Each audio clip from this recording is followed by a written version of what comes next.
Welcome back, guys. D Gill here for another episode of Historian Reacts. Today we're going to be looking at the German Unification and Empire. It's from a channel called 10-Minute History. I have not seen this video, but it has been in my recommended a lot. Okay, the channel is actually History Matters, and then their series is 10-Minute History. It's like a short, condensed version of something. Now, German unification is something that I have a little bit of knowledge of. I have looked into it. I've done some research projects on it, so it's kind of an interesting topic that not many people like to. Not that they don't like to look at it, but that I don't feel is looked at enough. So, without further ado, let's just get into the video here. 1805, and the Austrian army is on the march against Napoleon. It didn't go great. The man leading this army was Francis II, the Holy Roman Emperor. He was also the Emperor of Austria, a title. So when people talk about German unification, it kind of starts at this 1805 point, and then goes until about World War One. That's really when the fall of the German Empire happens. Created in response to Napoleon declaring himself the Emperor of France because he wasn't about to be out-emperored by anyone. So, as far as empires go, the Austrian Empire was fairly run-of-the-mill. The Holy Roman Empire, however, was not so normal. It was comprised of hundreds of mostly German-speaking states who swore allegiance to an emperor. The most powerful state in the Holy Roman Empire was Austria, followed by Prussia, and both of... Yeah, so Prussia, as we go through this, you'll see Prussia and Austria are kind of the two big figures for German unification. They're the two biggest and strongest. These had territory inside and outside of the empire because it was complicated. Having been defeated by Napoleon, Francis gave up his title of Holy Roman Emperor, and the Holy Roman Empire itself was dissolved in 1806. Most of its former states, except notably Prussia and Austria, were brought into the Confederation of the Rhine, which was a French puppet state. The people that lived... And that's another thing with German unification. There's a lot of like these puppet state and these confederations that really don't go anywhere. In these states were somewhat unhappy living under the dominance of France, and many quickly began to resent everything French. German nationalization kind of comes to a head at this point and goes throughout, goes through World War II, really.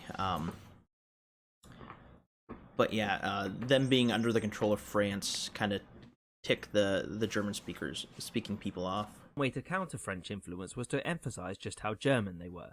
Yep. So, side note, the term German was used to refer to people that spoke German. There were Germans, but no Germany. Yep. In some respects, there was a sense of shared identity and culture, but Germans were also very divided by religion, economics, and politics. So, long story...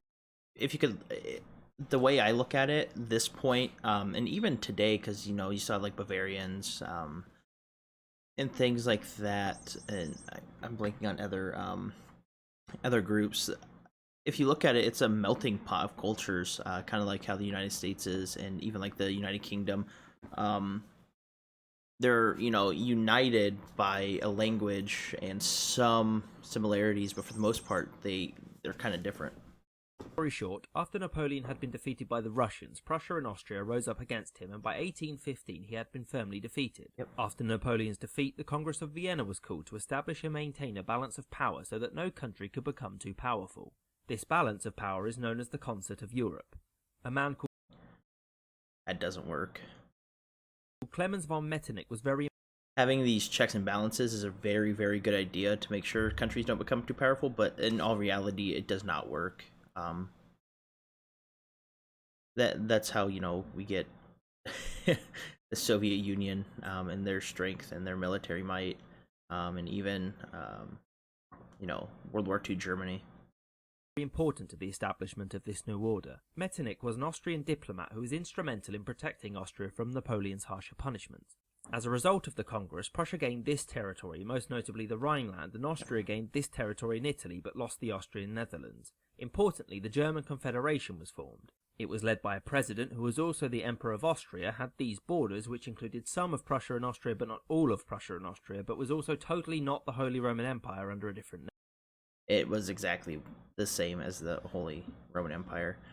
Obviously there's slight differences. But for the most part, it's the same concept, and even kind of close to the same concept as the the Rhineland Confederation. name. The The German Confederation of the Rhine. Confederation was quite a loose alliance, and as such was seen as quite weak in comparison to other powers such as France and Russia.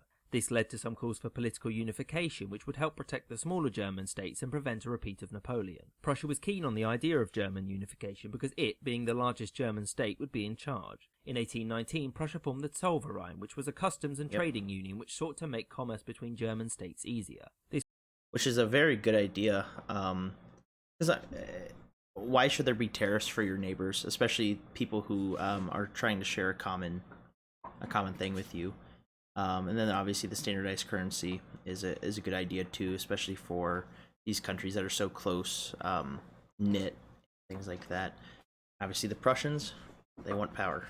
This was not just an Don't blame economic them. union. Austria was excluded from joining, which meant that there was no economic counterbalance to Prussia, and by 18... So this is kind of where a bigger rivalry between Prussia and Austria come into play, which will come to a head. I'm sure they'll talk about it during the Austrio-Prussian War, 48, the Zollverein which is actually what leads to the full unification of Germany minus Austria. this. Throughout the early 19th century, liberal ideas were spreading throughout the continent, and the new middle class wanted reform, such as political The absolute monarchy has really started at this point to die out. We had just slightly before this, there was the French revolutions. Obviously was kind of the same idea, and now the liberal side of Germany wants the same thing. And obviously democratic representation, that's becoming a big thing as well. representation and freedom of speech. In Austria, these calls for reform had been repressed by Metternich via censorship and prosecution. The cries for reform continued to grow, and in 1848 riots broke out across the German Confederation and Austria. Revolutions in In Austria, 1848. the reforms were short-lived, but Metternich was forced to resign and fled to Britain. Riots in Berlin were suppressed by Prince Wilhelm of Prussia via cannons, which earned him the nickname the Prince of Grapeshot. So the King of Prussia, Friedrich Wilhelm IV, begrudgingly agreed to the establishment of a parliament which could advise him. The liberal factions involved in the rioting believed that the best way to secure these reforms was This is funny, the liberal aims here, and if I remember correctly from just that last little scene, they didn't want monarchy, or at least absolute monarchy, but yet they want to unify Germany under the Prussian monarchy. And obviously they want to reduce the power, but just get rid of the monarchy in general. How about that? I mean, that would be my via a my thing. unified Germany. Maybe that's just because I'm an American, but As such, liberals across the German Confederation called the Frankfurt Parliament, which planned to Frankfurt unify Parliament, yep. Germany and declare Friedrich Wilhelm IV as its emperor. He said no, and by late 1849 the reform movement had died a little foreshadowing. He eventually says yes. down. Most of the reforms implemented by the Frankfurt Parliament were quickly abandoned, but the idea of a unified Germany persisted. There were two proposals for a unified German state, Klein-Deutschland, which means small Germany, and Groß-Deutschland, which means large Germany. The difference was that Groß-Deutschland included the German-speaking parts of the Austrian Empire, whereas Klein-Deutschland did not. This idea of a shared ethnic, cultural and linguistic heritage or destination is an important part of nationalism. For more homogeneous places like Germany or Italy, nationalism was a uniting factor. For ethnically diverse empires such as Russia or Austria, it was a destabilizing force. For example, Which is kind of weird. I mean, you obviously have to have something in common to do that, and I think that's why Austria is eventually kept out of everything. Just because, I mean, yes, they do have shared identities somewhat with the German-speaking areas, and even Prussia as well as themselves, obviously, but I think that's what eventually in Austria, the Hungarians would attempted have to break done that. away in 1848, but this was prevented due to intervention from the Russians. The Austrians were opposed to a unified Germany, which they weren't in charge of. Austria wasn't the only opponent of a unified Germany. France and Russia were quite nervous about the idea as well. Austria which would come also to a head, at least with France. They do fight a war over it. But yeah, at this point, Prussia and Austria are really the two driving forces trying to get as much power as they can in the region to start a new empire. was able to rely on Russian pressure to dissuade the Prussians from pursuing Klein-Deutschland and maintain the German Confederation. Russian support for Austria ended in 1854 when Crimean War. Austria refused to help Russia in the Crimean War against Britain, France and the Ottoman Empire. A few years later, Austria was defeated by France in Sardinia and thus lost this territory in northern Italy. Whilst Austria was weakening, Prussia found itself gaining strength. So France at this point, I think they're still upset, and I remember reading some articles and some other things that the French people especially were nervous for a German Empire or a united Germany because they didn't want Germany coming to take their stuff, which, spoiler alert, happens more than once. Prussia was rapidly industrializing, had access to a great amount of natural resources such as coal, and was a major producer of iron. The Zollverein also allowed Prussia to export these products, and its economy grew in strength.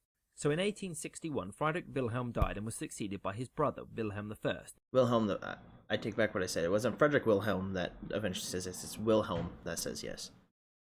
Slip of the mind. The aforementioned Prince of Grapeshot. The next year, he appointed a man called Otto von Bismarck as the Minister-President of Prussia. Bismarck was a very gifted statesman and firmly opposed to the liberal forces in Prussia. He sought to unify the northern German states, remove Austria from the German Confederation.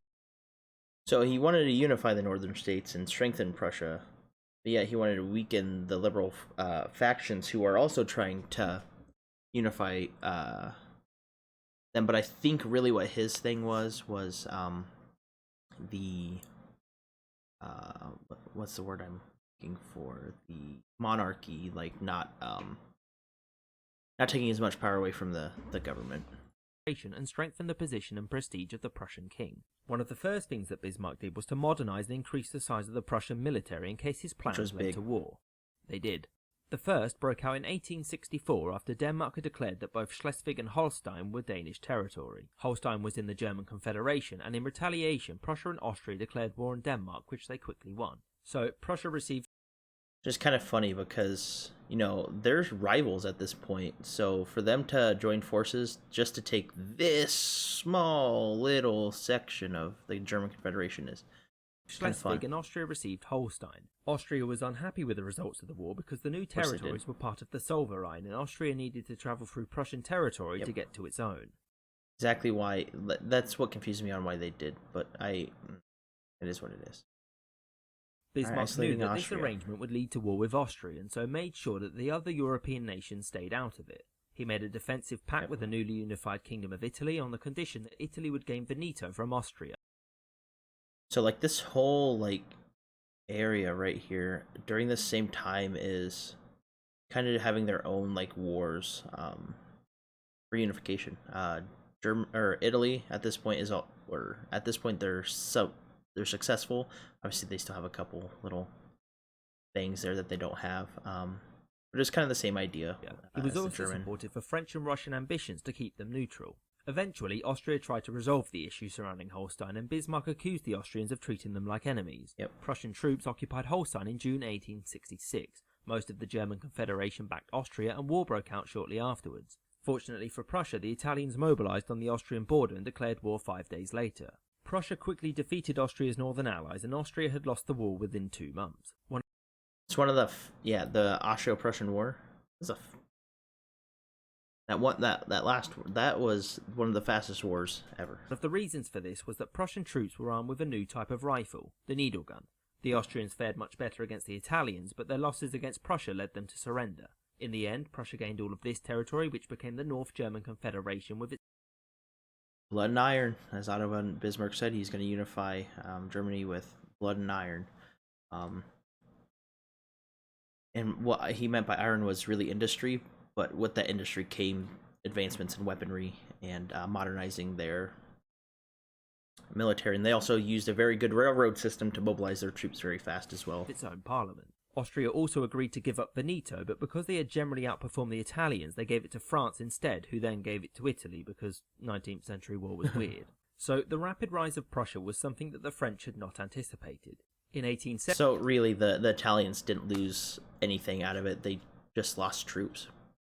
The German Prince Leopold, Wilhelm I's cousin, was offered the Spanish crown. The French Emperor Napoleon III did not want the North German Confederation to gain Spain as an ally and demanded that Wilhelm order his cousin not to take the crown. Wilhelm told the French he'll get back to them and so sent a telegram to Bismarck. Bismarck edited the telegram so it this is one of the biggest, like, misdirections in history. The M's telegram here, he's going to talk about it, but I kind of want to talk about it first here. Otto von Bismarck edited it to make it seem like the French were the bad guys. I mean, they kind of are, but in this situation, they don't want to be surrounded by their enemies. It sounded like Wilhelm rudely brushed the French off and published it. This made the French look weak and silly, so they declared war. So the made it. It was really just to piss France off, which is really funny. And it wouldn't be the first time that the Germans would do this to the French, really. The French declaring war made them the aggressors, and thus the Prussians were able to gain the support of the southern German states. So it's actually a very, very smart and strategic rule. The Germans have always been very good strategic minds that get things done, and Otto von Bismarck is one of the best that has probably ever come from. So to summarise the war, the French couldn't mobilise as many men, the French emperor was captured, the French had another revolution because it was the 19th century, and so at this point, why not? The Germans pushed this far into French territory, and on the 18th of January 1871, at the Palace of Versailles, the German leaders declared the creation of the German Empire with Wilhelm I as emperor. The French soon after surrendered, agreeing to pay indemnity. And really, it was just more like he just said, "All right, cool, this is the German Empire," and then the rest is history, literally. And giving Germany the territory of Alsace-Lorraine. So, one of the great debates surrounding the German Empire is to what extent it was unification or simply Prussian dominance. The smaller German states felt that they were unable to protect themselves from their larger neighbours, but in return for protection found themselves dominated by Prussia, except for Liechtenstein, which was fine. The dominance of Prussia is best seen through what is known as the Kulturkampf, the culture struggle. So, northern Germany was mostly Protestant, whilst the south had a large Catholic population. The Catholic Church had immense political authority, and Bismarck wished to remove its influence and strengthen the central government. Catholic bishops were arrested en masse, and Catholic institutions were sidelined, but ultimately it persevered. Yeah. The Catholics have it rough in history. I tell you. A unified Germany quickly became a great power. Bismarck negotiated an alliance with the Austro-Hungarian Empire and managed to secure some African colonies by calling the Berlin Conference with the other European powers. It experienced a population boom alongside rapid industrialization and urbanization, and also became a global center of science. Yep. Wilhelm I died in 1888. He was replaced by... It's crazy how fast they grew, and how fast everything happened with them after their unification. It's kind of cool. It really is. By Friedrich III, who died 99 days later, and he was followed by Wilhelm II. Yep. Wilhelm wanted to assert his own independence, and so encouraged Bismarck to resign in 1890. Unlike his predecessors, Wilhelm II was very hot-headed and prone to immediate reaction. He was also determined to increase the prestige of Germany. He did this by undertaking a major naval build-up in the early 20th century. This upset... Dreadnoughts are amazing ships. Super expensive, super big, heavy. Not very mobilized. Britain had previously kept itself out of European affairs, but a large German navy posed a threat to its naval hegemony and could even threaten the British mainland. So, in 1914, the Archduke Franz Ferdinand was assassinated by a Serbian nationalist, and the established series of alliances and counter-alliances plunged Europe into World War I. Long story short, Germany was unable to break the stalemate that formed, its allies collapsed, and a British blockade meant that a major food shortage occurred. War fatigue and hunger led many... World War I. World War I is such a weird war that should not have been as big as it was. But unfortunately, the alliances were, so big and widespread that it happened. See, if that one person would have died, we might never have had it, and we might never have had a World War II either. To protest and eventually revolt. Revolt became full-on revolution, and Wilhelm abdicated on the 9th of November 1918. A republic was declared, which soon after accepted the terms of the Treaty of Versailles, which ultimately led to the conditions which precipitated the rise of the Nazi Party. Yep. In conclusion, it's hard to overstate the effect of German unification. The rise of Prussia ended Austria's dominance over Central Europe and ushered in the end of the balance of power established at the end of the Napoleonic Wars. The strength of the new German Empire, alongside its foreign policy, paved the way for World War I and the new world which was left in its wake. I hope you enjoyed this episode. So, hell, even if German unification never would have happened, I'm sure something would have happened with. I don't think it would have those countries would have lasted all by themselves, especially with the bigger military powers around them, like France, obviously Austria-Prussia. Italy was growing, and then you had Russia to the east there. But yeah, German unification. I'm gonna switch over to my camera here real fast. German unification is a big part of European history, especially in obviously the 19th century, leading into the 20th, and really it goes all the way up until the the Weimar Republic and Nazi Germany. Which we might watch that one at some point too. These 10-minute history ones are kind of cool. This is actually the first time I watched the German unification episode, but they're nice little informational things. I remember oh shoot, which one did I watch? I think I watched the French Revolution one before. That one was pretty good. So if you guys like this video, don't forget to comment, like, subscribe. Thank you guys for all the support that you guys are showing this series. And hopefully one of my subscribers did mention there's something weird with the audio in the last video. I did a couple tests and it seems fine now. So hopefully it uploads fine. It could have been an encoding error as it was going. But until next time, peace.